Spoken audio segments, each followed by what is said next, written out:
Hello everyone.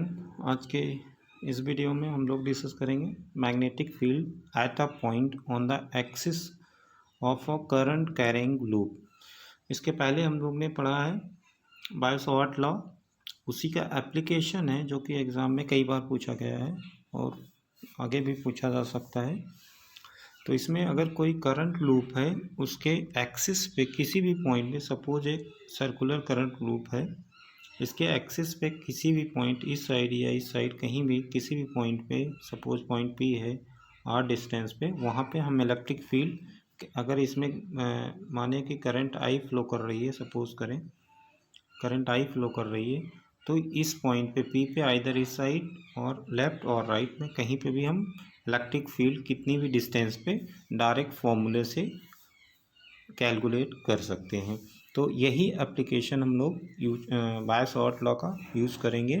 अगर ऐसा case आएगा तो एग्ज़ाम में इस क्वेश्चन के कई तरीके से पूछा गया है। करंट कैरिंग लूप कभी बोल देता, कभी सर्कुलर लूप बोल देता है। तो यहाँ पे हम लोग को इसको समझना है। तो इसको डराइव करने के लिए पहले हम कंसीडर करेंगे एक सर्कुलर रिंग। जैसा कि आप फिगर में देख सकते हैं, एक यहाँ पे हमने करंट लूप लिया है,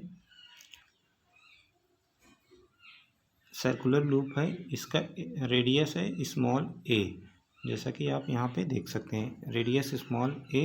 अब यहाँ से पी डिस्टेंस पे आप देख सकते हैं,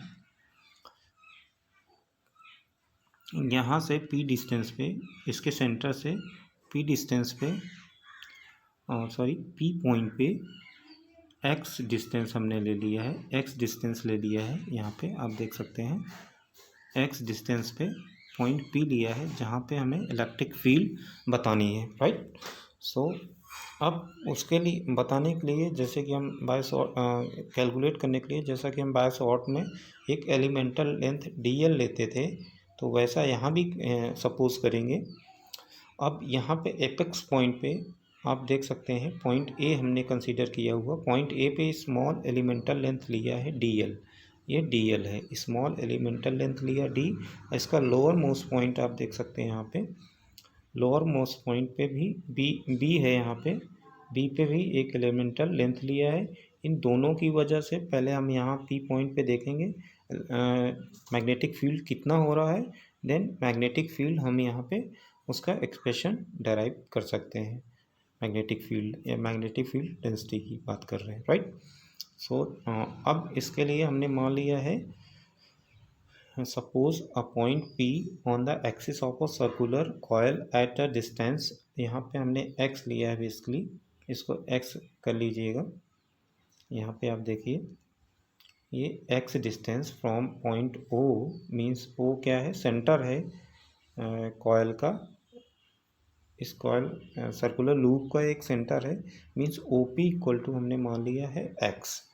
now consider two small elemental length dl at point A and B on the current loop. Current loop का हम एलिमेंटल लेंथ लिया है। अगर इसमें करंट I फ्लो कर रही है तो आप इसको करंट एलिमेंट बोल सकते हैं। IDL दो करंट एलिमेंट लिया है, एक टॉप मोस्ट पे लिया है कॉयल के, एक लोअर मोस्ट पे लिया है, यहाँ पे राइट कंसीडर किया है। अब यहाँ पे आप देख सकते हैं कि अब ये राइट एंगल ट्रायंगल बना रहा है, तो इसका हाइपोटेन्यूस मान लिया है r, स्मॉल r मान लिया है, तो ये हाइपोटेन्यूस कितना हो जाएगा r दैट इज, चाहे आप यहाँ से देखें इसकी ये दोनों हाइपोटेन्यूस सेम होंगे क्योंकि इनका बेस और परपेंडिकुलर सेम है, a और x है, तो AP and BP equal to हो जाएगा √a² प्लस x², तो ये आ जाएगा, आप देख सकते हैं ये हाइपोटेन्यूस दोनों का सेम आएगा। अब हाइपोटेन्यूस मीन्स हमें डिस्टेंस पता चल गई, यहाँ पे डिस्टेंस हमने कैलकुलेट कर लिया है। अब इस पॉइंट पे बायो-सॉवर्त लॉ का यूज़ करके हम इलेक्ट्रिक फील्ड, अब इसकी डायरेक्शन आप देख सकते हैं, डायरेक्शन इस साइड होगी, डायरेक्शन इस साइड मीन्स एलिमेंटल लेंथ जिस प्लेन में होगा, और ये जो r डिस्टेंस है, r डिस्टेंस जिस प्लेन में होगा उसके परपेंडिकुलर ये होगा आपका dB की डायरेक्शन। सिमिलरली यहाँ की वजह से जो इलेक्ट्रिक फील्ड होगी उसको हमने dB डैश लिखा है, dB डैश और dB डैश इसके और इस हाइपोटेन्यूस के परपेंडिकुलर होगा। मीन्स आप क्या इसको बोल सकते हैं, इस पॉइंट पे एक अपवर्ड एक इस प्लेन ऑफ पेपर के परपेंडिकुलर, मीन्स इसको हम डॉट से दिखा सकते हैं। एक इस साइड होगी, इसको हमने इधर दिखाया है, एक इधर होगी, तो ये डायरेक्शन हमें electric field d we dash and d v मिल गई। अब इसको बाय-शॉर्ट लॉ का यूज़ करके इसके हम वैल्यू लिख सकते हैं। According to Biot Savart law, magnitude of the magnetic field induction at point P due to point elemental length DL and DL lowermost पे अपर मोस्ट पे, उनकी वजह से जब इनकी वैल्यू लिखेंगे DV पॉइंट P पे, तो ये आपका हो जाएगा DB equal to mu nought upon 4 pi IDL sine. अब यहाँ पे हम 90 क्यों ले रहे हैं, साइन थीटा बेसिकली लेना चाहिए। 90 क्यों ले रहे हैं, अगर ये करंट लूप है, एक करंट लूप है, इसके एक्सिस पे ये हम अगर इसका एंगल देखेंगे यहाँ से रेडियस से, ए की वैल्यू अगर रेडियस माने बहुत छोटी है, स्मॉल है radius, for small radius theta की वैल्यू कितनी हो जाएगी, 90 डिग्री हो जाएगी, ये ध्यान रखना है। तो यहाँ पे 90 डिग्री, तो साइन 90 पुट कर दिया, अपॉन में डिस्टेंस का स्क्वायर, एलिमेंटल लेंथ से और पॉइंट की जहाँ पे हमें मैग्नेटिक फील्ड बतानी है उसके डिस्टेंस के स्क्वायर डिनोमिनेटर में आ गया, ये लिख दिया। ठीक है, अब R is equal to under root A square plus x square, यहाँ पे ये आ गया, राइट। ओके, नाउ अब सिमिलरली डी वी डैश अगर लिखेंगे डी वी डैश भी वही आएगा, क्योंकि करंट लूप एलिमेंटल लेंथ हमने DL सेम रखा है, तो म्यू नॉट अपॉन 4 पाई आ जाएगा IDL साइन 90 अपॉन में अंडर रूट ए स्क्वायर प्लस एक्स स्क्वायर का होल स्क्वायर आ जाएगा, मीन्स आर स्क्वायर, तो यहाँ पे स्क्वायर रूट हट जाएगा। अब D we dash D V की दोनों की वैल्यू यहाँ पे सेम आई है। अब हमें यहाँ पे देखना है, इसके कंपोनेंट्स होंगे, दो कंपोनेंट होंगे। अब ये हमने एंगल यहाँ पे माना है, ये जो पोजीशन वेक्टर है, आप बोल सकते हैं पोजीशन वेक्टर है, ये एक्सिस से, कोयल के एक्सिस से फाई एंगल अगर बना रहा है, तो ये हमने वर्टिकल एक्सिस लिया है, ये आपका हॉरिजॉन्टल एक्स एक्सिस है, ये फाई है, ये 90 माइनस फाई हो जाएगा। अब इस आर वेक्टर के डीवी की डायरेक्शन क्या है, 90 डिग्री है, तो ये कितना हो जाएगा, फाई हो जाएगा, राइट, ये फाई हो जाएगा। सिमिलरली अगर ये फाई है, लोअर एलिमेंटल लेंथ से अगर हम देखें, ये फाई, ये भी फाई होगा, क्योंकि ये रेडियस सेम है, तो ये भी एंगल उतना बनाएगा फाई, और ये वर्टिकल एक्सिस है, तो ये 90 माइनस फाई हो जाएगा, तो ये कितना हो जाएगा, क्योंकि ये दोनों के बीच का एंगल है, इन दोनों के बीच का 90 है, 90 डिग्री है, तो ये आपका फाई हो जाएगा। अब इसके कंपोनेंट हम रिसॉल्व कर लेते हैं। डीबी के दो कंपोनेंट हो गए, डीबी डैश के, एक इधर होगा DB sine phi, DB dash sine phi, और इधर होगा डीबी डैश कॉस फाई हो जाएगा, राइट, कॉस फाई हो गया। सिमिलरली यहाँ पे इसके डीबी के दो कंपोनेंट होंगे, इधर आपका कॉस फाई आएगा वर्टिकल एक्सिस पे, cos phi DB cos phi, horizontal axis पे डीबी साइन फाई, जैसा कि यहाँ पे लिखा DB sine phi, DB dash sine phi, दो कंपोनेंट हॉरिजॉन्टल एक्सिस पे आ गए, जो कि डायरेक्शन एक ही सेम है, सेम डायरेक्शन में है, और दो कंपोनेंट वर्टिकल एक्सिस के लॉन्ग आए, डीबी डैश कॉस फाई ये है आपका, और डीबी कॉस फाई दोनों अपोजिट है। अब इसको हम देखेंगे, अपोजिट है क्या, magnitude dB and DB dash के सेम है यहाँ पे, तो इसको आप देख सकते हैं, हमने डीबी सिमिलरली डीबी डैश के लिए भी यहाँ पे लिखा है, डीबी डैश के लिए भी, मीन्स एलिमेंटल लेंथ जो हमने नीचे लिया था, यहाँ पे DL लिया था, इसकी वजह से जो इलेक्ट्रिक फील्ड मैग्नेटिक फील्ड यहाँ पे आ रही थी आर डिस्टेंस पे, डीबी डैश आ रहा था, और डीबी डैश का भी मैग्नीट्यूड वही होगा जो डीबी का था, तो डीबी का मैग्नीट्यूड लिखोगे तो सेम आएगा, सेम तरीके से, क्योंकि सेम डिस्टेंस पे है, और same length, elemental length same है, मीन्स करंट एलिमेंट सेम है IDL sine theta, so DB and DB dash R equal, जिसकी वैल्यू सेम है यहाँ पे, mu nought upon IDL A square upon में A square plus x square. अब यहाँ पे आपको देखना है जो कंपोनेंट्स आए हैं, इधर आया है डी बी साइन फाइव और दूसरे की वजह से आया D B sine phi. Upward जो आया है D B cos phi. Down जो वर्ड आया है D B dash cos phi ये आया है। अब डी बी सेम है, यहाँ भी D B dash D B के सेम है। इट मीन्स ये कॉस फाइव वाला कंपोनेंट मीन्स दोनों वर्टिकल हैं, सॉरी दोनों इक्वल हैं एंड अपोजिट हैं। मीन्स ये vertical components both are equal and they will cancel each other. यहाँ पे आप देख सकते हैं हमने राइट किया है इसको। Since D B dash cos phi and D B cos phi are equal and opposite so it will cancel out. ये कैंसिल हो जाएंगे, एक दूसरे को नल कर देंगे effect. It means vertical component का रिजल्टेंट मैग्नेटिक फील्ड में कोई इफेक्ट नहीं करेगा, कोई उसको इंक्रीज नहीं करेगा। तो अब यहाँ पे बात आती है पी पॉइंट पे, जो हमने पी पॉइंट कंसीडर किया हुआ है। तो उसके पी पॉइंट पे जो यहाँ पे ये आपका पी पॉइंट है, तो इसके अलाउंग दो मैग्नेटिक फील्ड हो रही थी, एक D B dash sine phi, दूसरी डी बी साइन फाइव।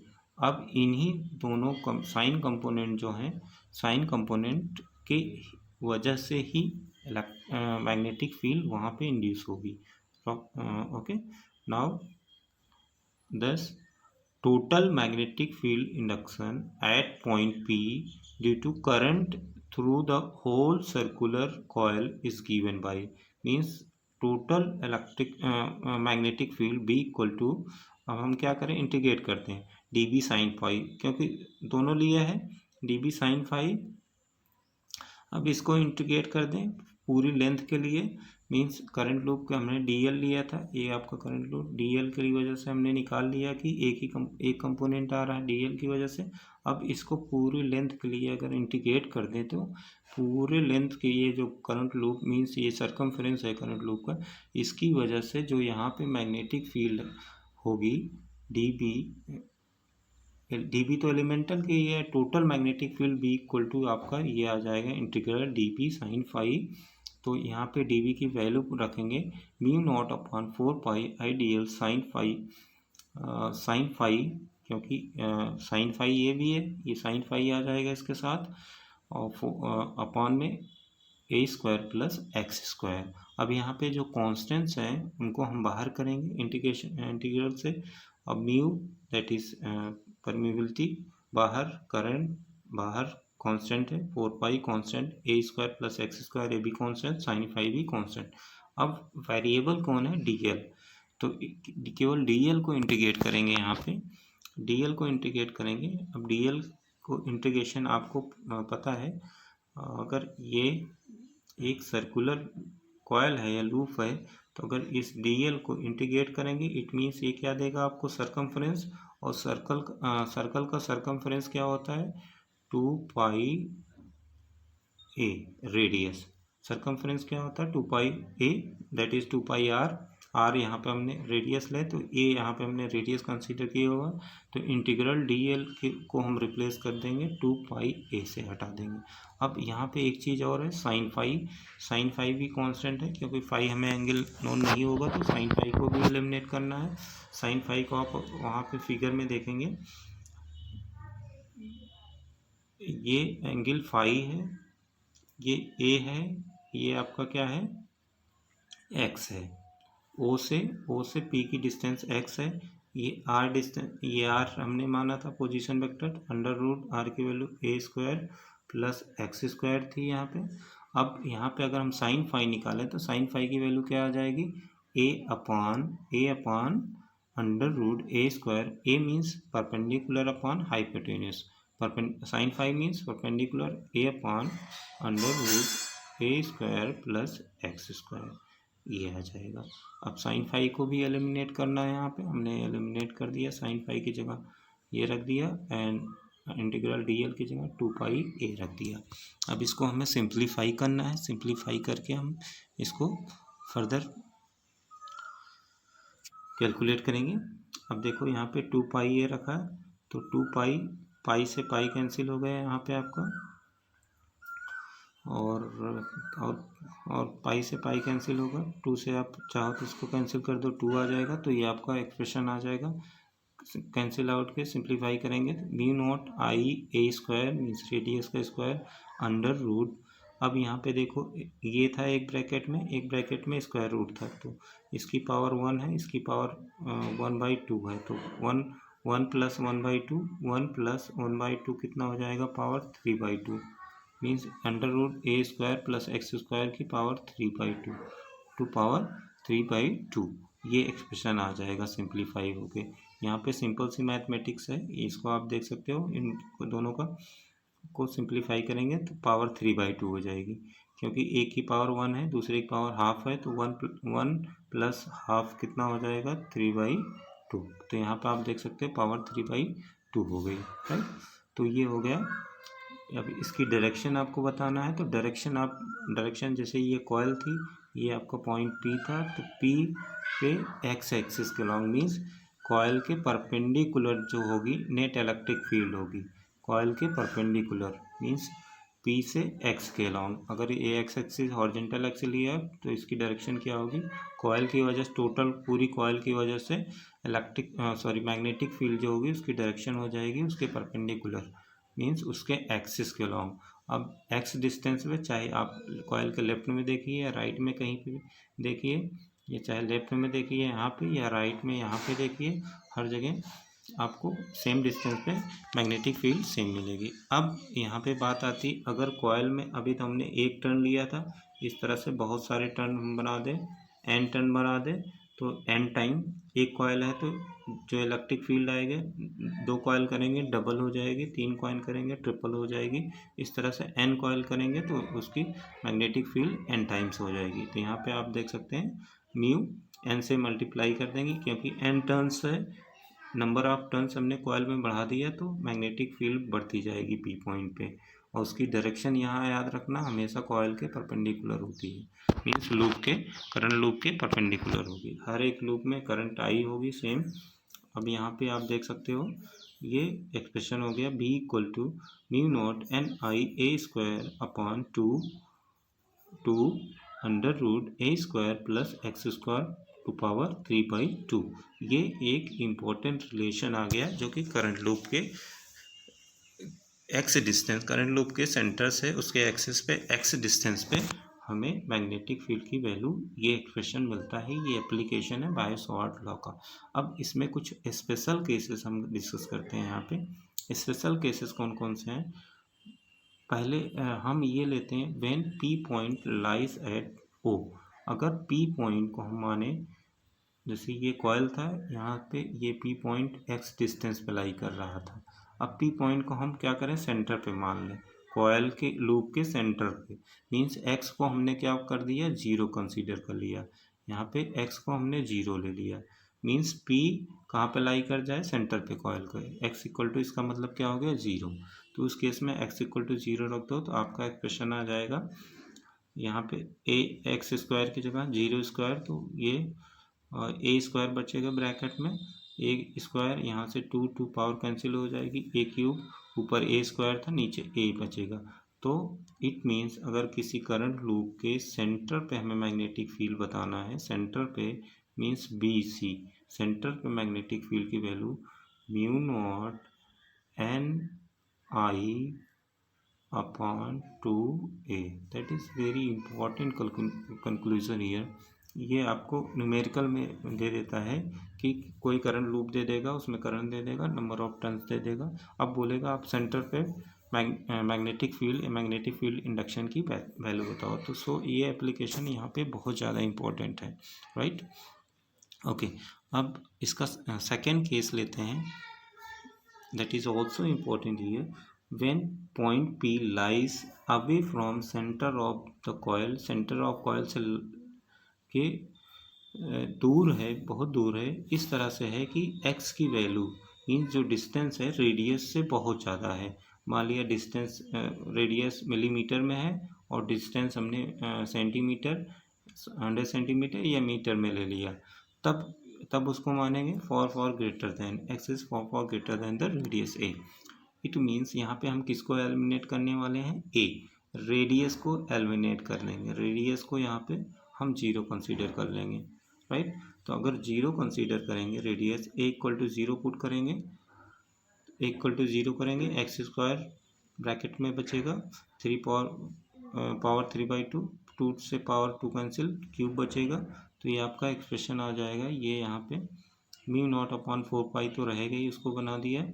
अब यहाँ N I into pi a square upon x cube, right. ये एक्स क्यूब आ गया, ठीक। अब यहाँ पे ध्यान देना है कि अब इसको जब हम 4 पाई बनाएंगे, मीन्स यहाँ पे पाई से ऊपर नीचे मल्टीप्लाई किया, यहाँ पे किया, यहाँ पे ऊपर 2 पाई से, मीन्स ऊपर 2 पाई से यहाँ पे 2 आएगा। इसको करेक्ट करिए, 2 है यहाँ पे, 2 पाई अपान में 2 पाई, तो यहाँ 2 था तो 4 पाई हो जाएगा। तो ये आपका कांस्टेंट आ गया 4 पाई, ऊपर 2 पाई ए स्क्वायर।